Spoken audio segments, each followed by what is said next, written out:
সপোন সেইটো নহয় যিটো টোপনিত দেখে, সপোন সেইটো যিটো পূৰণৰ বাবে টোপনি নাহে।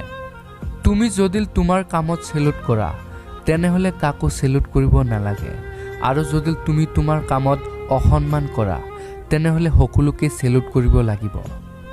জীৱন আৰু সময় পৃথিৱীৰ শ্ৰেষ্ঠ শিক্ষক।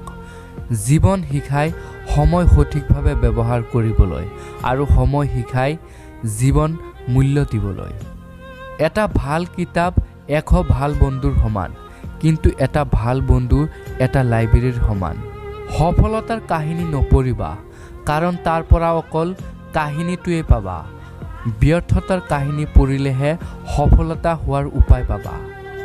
জীৱনত সমস্যাৰ প্ৰয়োজন আছে, সমস্যা আছে বুলিয়েই সাফল্যৰ আনন্দ পোৱা যায়। প্ৰতিদিনে এই 4টা লাইন ক'বা, মই শ্ৰেষ্ঠ, মই কিবা কৰিব পাৰিম, ঈশ্বৰ মোৰ লগত আছে, মই জয়ী। প্ৰকৃত অভাৱী সেইজন যিজন টকাৰে ধনী হ'লেও মনেৰে ধনী নহয়। সফল তেতিয়াই হ'বা যেতিয়া আনক সলনি কৰাৰ পৰিৱৰ্তে নিজে সলনি হ'বলৈ চেষ্টা কৰিবা। তুমি তোমাৰ ভৱিষ্যত সলনি কৰিব নোৱাৰা, কিন্তু তোমাৰ অভ্যাস সলনি কৰিব পাৰা, আৰু অভ্যাসে তোমাৰ ভৱিষ্যত সলনি কৰিব।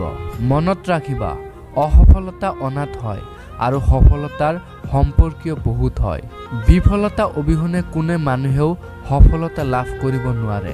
কাৰোবাক হেৰুৱাটো সহজ, কিন্তু কাৰোবাক জয় কৰোৱাটো অত্যন্ত কঠিন।